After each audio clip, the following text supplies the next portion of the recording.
Everyone, कैसे हो आप सब। स्वागत है आपका अपने चैनल टीचिंग विद वाणी में। फ्रेंड, जैसा कि आपको पता है, रोज़ शाम 8 बजे हमारे चैनल पर हिंदी की क्लास होती है। उसके अकॉर्डिंग हम अपनी आज की क्लास को स्टार्ट करेंगे। आज की क्लास हमारी मोस्ट इम्पॉर्टेंट है, क्योंकि एग्ज़ाम में कुछ क्वेश्चन ऐसे बनते हैं हमें लगता है आउट ऑफ सिलेबस हैं और हमारे एग्ज़ाम में पूछे जाते हैं। हम सब कुछ पढ़ लेते हैं और इन्हें इग्नोर कर देते हैं और यही क्वेश्चन पेपर में पूछ दिए जाते हैं और हमारे गलत हो जाते हैं। तो आज उसी की हम शुरुआत करेंगे। आज हम पढ़ेंगे हिंदी भक्ति आंदोलन के क्वेश्चन।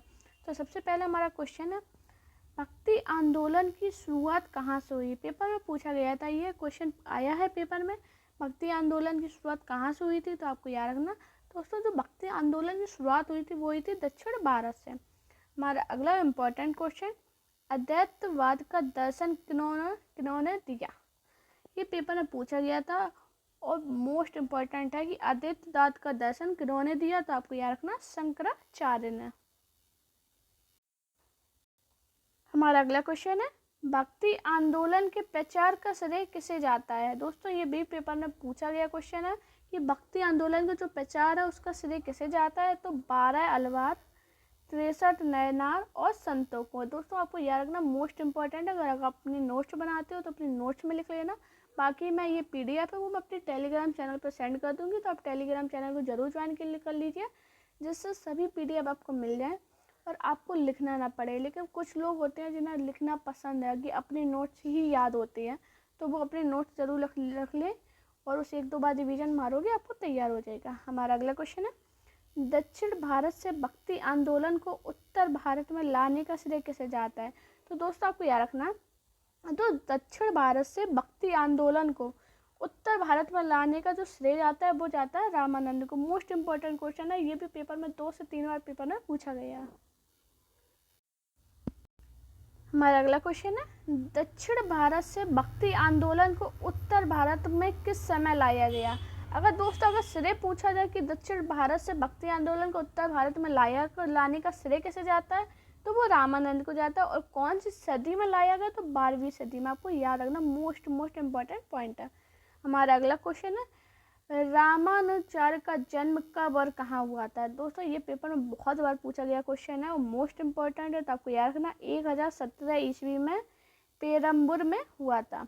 हमारा अगला क्वेश्चन है, रामानुजाचार्य के कौन सा दर्शन दिया, तो आपको याद रखना, तो रामानुजाचार्य थे, उन्हें कौन सा दर्शन दिया, विशिष्ट द्वैत का। दोस्तों, अगर आपको मेरी वीडियो पसंद आए तो वीडियो को प्लीज़ लाइक करना, चैनल को सब्सक्राइब करना और अपने दोस्तों से इस वीडियो को शेयर कीजिए। प्लीज़ कमेंट में ज़रूर बताना कि आपको क्लास कैसी लगी है, जैसे मुझे एक मोटिवेशन मिलता है। वैसे आप बहुत प्यारे प्यारे कमेंट करते हो, सच में जब कमेंट पढ़ती हूँ ना दिल खुश हो जाता है कि आप लोग मेरी मेहनत को इतना अच्छा लगता है कि आप लोग इतने अच्छे से मुझे कमेंट कर रहे हो। मेरी मेहनत जो मैं करती हूँ उसके लिए आप लोग कहते हो कि हाँ मैं आप बहुत अच्छा पढ़ाती हो, तो उसके लिए बहुत खुशी होती है। तो प्लीज़ एक प्यारा सा कमेंट जरूर करना। हमारा अगला क्वेश्चन है, वैष्णव संत रामानंद ने रामानुजाचार्य का क्या संबंध था। तो दोस्तों, आपको याद रखना, ये पेपर में पूछा गया क्वेश्चन है कि वैष्णव संत जो रामानंद से रामानुजाचार्य का क्या संबंध था। जो रामानुजाचार्य के शिष्य थे संत रामानंद। आपको याद रखना कि कौन थे, जो रामानुजाचार्य थे उनके शिष्य थे संत रामानंद। हमारा अगला क्वेश्चन है, किसने भक्ति साधना को मोक्ष का मार्ग बताया। Most important question. अब आप ये कहोगे कि ये सभी इम्पोर्टेंट है, तो हाँ, ये जितने भी आज मैं क्वेश्चन करा रही हूँ सभी इम्पोर्टेंट है, क्योंकि किसी ना किसी एग्जाम में पूछे गए हैं। मैं आपको सभी एग्जाम की लेके चलती हूँ कि आप किसी भी एग्जाम की तैयारी कर रहे हो और उसमें अगर हिंदी पूछी जाती है, अगर ऐसा क्वेश्चन बनता है आपको गलत ना जाए, तो मैं सभी के प्रीवियस पेपर ही लेके चलती हूँ। तो उसी में ये पूछा गया था कि किसने भक्ति साधना को मोक्ष मार्ग का मार्ग बताया, तो किसने बताया, रामानंद ने। हमारा अगला क्वेश्चन है, कबीरदास का जन्म कहाँ हुआ था। तो दोस्तों, आपको याद रखना, जो कबीरदास का जन्म है वो सन 1425 ईस्वी में वाराणसी के निकट लहतारा के पास हुआ था। दोस्तों, मैंने कबीरदास का कुछ जीवन परिचय पूरा सेपरेट पढ़ाया। कबीरदास से जितने भी क्वेश्चन आपके हिंदी में बनते हैं, उनकी कौन सी रचना थी, उन्होंने क्या क्या किया, उनके माता पिता का नाम, उनके पूरी फैमिली के बारे में मैंने आपको पूरा पढ़ाया। वो किसके समकालीन थे, उनके बारे में जो कुछ भी है पूरा, अगर आप वो क्लास देख लीजिए उसके बाद अगर कविता से कोई भी क्वेश्चन आता आपका गलत नहीं जा सकता, मैं गारंटी आपको दे सकती हूँ। बस आपको करना क्या है, वीडियो को पढ़ना है। जाइए, प्ले लिस्ट बनी हुई है, उसमें देखिए हिंदी का इतना कंटेंट है मेरे चैनल पे। अगर आप पढ़ रहे हो, अगर सच में पढ़ने वाले हो, तो आपके लिए आपको कहीं इधर उधर ढूंढना नहीं है, सब कुछ मिल जाएगा। और जो नहीं मिल रहा मुझे कमेंट कीजिए, मैं आपको वो क्लास ला के दूँगी। तो हमारा अगला क्वेश्चन है, कबीर किस शासक के समकालीन थे? तो दोस्तों आपको याद है ना, जो कबीरदास जी थे वो सिकंदर लोदी के समकालीन थे। मोस्ट इम्पॉर्टेंट क्वेश्चन, ये हिस्ट्री में भी पूछा गया था और हिंदी में तो पूछा ही गया। हमारा अगला क्वेश्चन है, कबीर ने किस भक्ति पंथ का प्रचार किया? तो आपको याद रखना, जो कबीरदास है इन्होंने निर्गुण भक्ति पंथ का प्रचार किया था। हमारा अगला क्वेश्चन है, कबीरदास के अनुनायी को क्या कहते हैं? तो आपको ये रखना, जो कबीरदास इनके अनुनायी थे उन्हें कहते हैं कबीर पंथी। हमारा अगला क्वेश्चन है, कबीर की वाणी किस ग्रंथ से संकलित है? तो दोस्तों आपको याद रखना, जो कबीरदास हैं इनकी जो वाणी है वो बीजक ग्रंथ से संकलित है। मोस्ट इम्पॉर्टेंट है, बहुत बार इनके क्वेश्चन ये बने हैं। हमारा अगला क्वेश्चन है, गुरु नानक का जन्म कहाँ हुआ? तो दोस्तों आपको याद रखना, गुरु नानक का जन्म पंजाब के तलवंडी में 1469 ईस्वी में हुआ था। हमारा अगला क्वेश्चन है, नानक ने किस धर्म की स्थापना की? तो दोस्तों ये आपको पता होगा सभी को, नहीं नानक है उन्होंने सिख धर्म की स्थापना की थी। हमारा अगला क्वेश्चन है, किस सूफी संत ने गुरु नानक प्रभावित थे? तो दोस्तों आपको याद रखना, कौन थे? बाबा फरीद, सूफी संत बाबा फरीद से। हमारा अगला क्वेश्चन है, नानक वाणी किस ग्रंथ से संकलित है? तो दोस्तों आपको याद रखना, जो नानक वाणी है वो गुरु ग्रंथ साहिब से संकलित है। मोस्ट इंपॉर्टेंट क्वेश्चन, ये बहुत बार पूछा जाने वाला क्वेश्चन है। हमारा अगला क्वेश्चन है, चैतन्य ने क्या किया था? दोस्तों आपको याद रखना, इन्होंने गोसाई संघ की स्थापना की थी। ये पेपर में पूछा गया था कि गोसाई संघ की स्थापना किसने की थी? तो आपको याद रखना, चैतन्य ने। हमारा अगला क्वेश्चन है, चैतन्य ने किसकी भक्ति पर जोर दिया? तो आपको याद रखना, जो चैतन्य इन्होंने कृष्ण भक्ति पर जोर दिया। मोस्ट इंपॉर्टेंट क्वेश्चन है, ये भी पेपर में बहुत बार पूछा गया। हमारा अगला क्वेश्चन है, चैतन्य ने किस दर्शन का प्रतिपादन किया?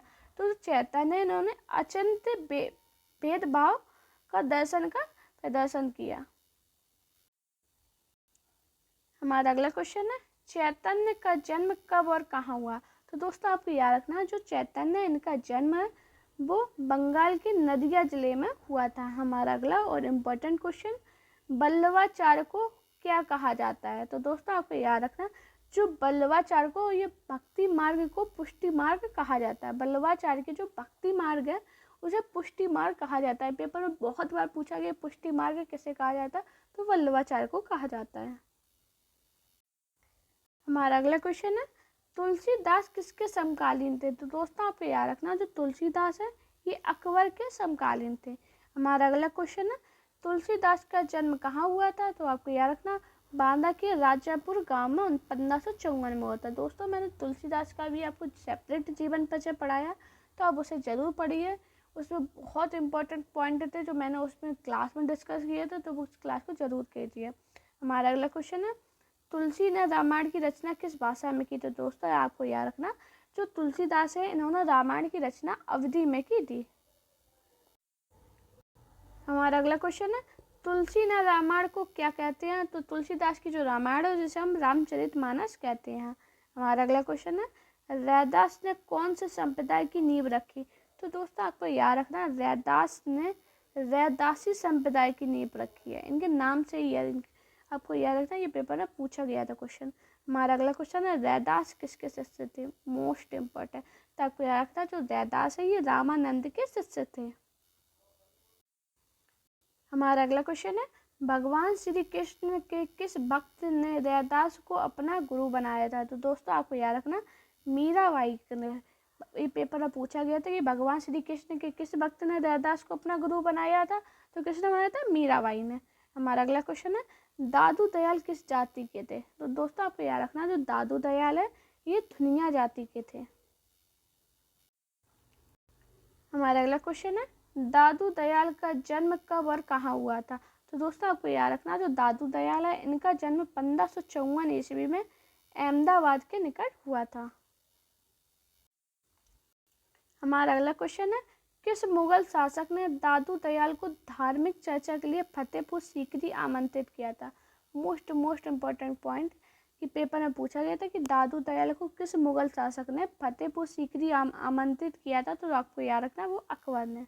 हमारा अगला क्वेश्चन है, दादू दयाल ने किस संप्रदाय की स्थापना की? तो दादू दयाल इन्होंने निफक संप्रदाय की स्थापना की थी।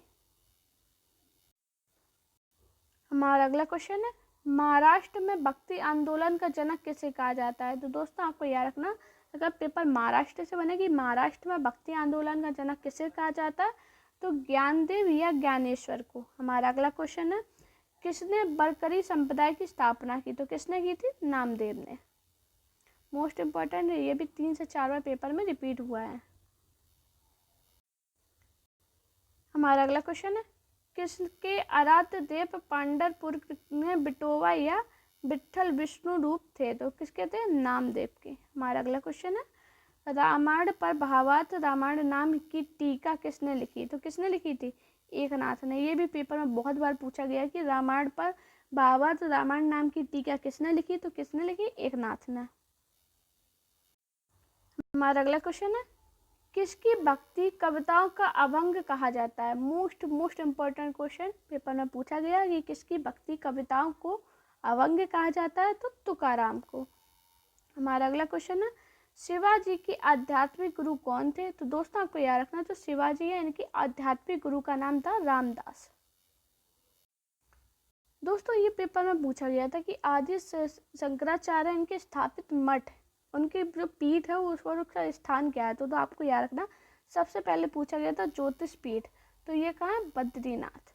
हमारा अगला पॉइंट है, गोवर्धन पीठ पूछा जाए तो आपको याद रखना पुरी उड़ीसा। शारदा पीठ पूछा जाए तो द्वारका गुजरात।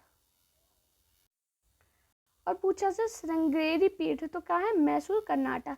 बहुत बार ये चारों पीठ पूछी गई हैं कि इनकी पीठ कौन सी है, तो आपको याद रखनी है। मैंने आपको इधर पे चारों बता दी हैं। अब पेपर में बहुत पूछा जाता है जो भक्ति संप्रदाय है वो 4 संप्रदाय कौन कौन से हैं? तो दोस्तों आपको याद रखना, जो श्री संप्रदाय है वो है रामानुचार्य, ब्रह्म संप्रदाय है वो है माधवाचार्य, रुद्र संप्रदाय है वो है विष्णु स्वामी, और सनकादि संप्रदाय पूछा जाए तो आपको याद रखना निम्बकाचार्य। ये पेपर में बहुत पूछे गए हैं। भक्ति संप्रदाय से क्वेश्चन बहुत बना है, पीठ से भी बने हैं, तो मैंने आपको इधर पर सभी क्लियर कर दिए हैं। दोस्तों अगर आपको वीडियो पसंद आए तो वीडियो को लाइक कीजिए, चैनल को सब्सक्राइब कीजिए और अपने दोस्तों से इस वीडियो को शेयर कीजिए। साथ में आप मेरे टेलीग्राम अकाउंट टीचिंग विद वानी को जरूर ज्वाइन करना, जिस पे आपको ये PDF मिल जाएगी। और मेरा इंस्टाग्राम अकाउंट वानी शर्मा ऑफिशियल पे मुझे फॉलो कीजिए। अगर आपको पढ़ाई में कोई भी प्रॉब्लम हो रही है, आपको कुछ ऐसे टॉपिक है जो आप नहीं बता पाते हो और कमेंट में कर पाते हो, तो ठीक है, वरना मुझे उस पर ज़रूर मैसेज किया कीजिए इंस्टाग्राम पर, और मैं सभी के मैसेज पढ़ती भी हूँ और रिप्लाई भी करती हूँ। तो प्लीज़ आप लोग मुझे फॉलो कीजिए, अपना प्यार और सपोर्ट चैनल पर इसी प्रकार बनाए रखिए। Thank you guys for watching this video.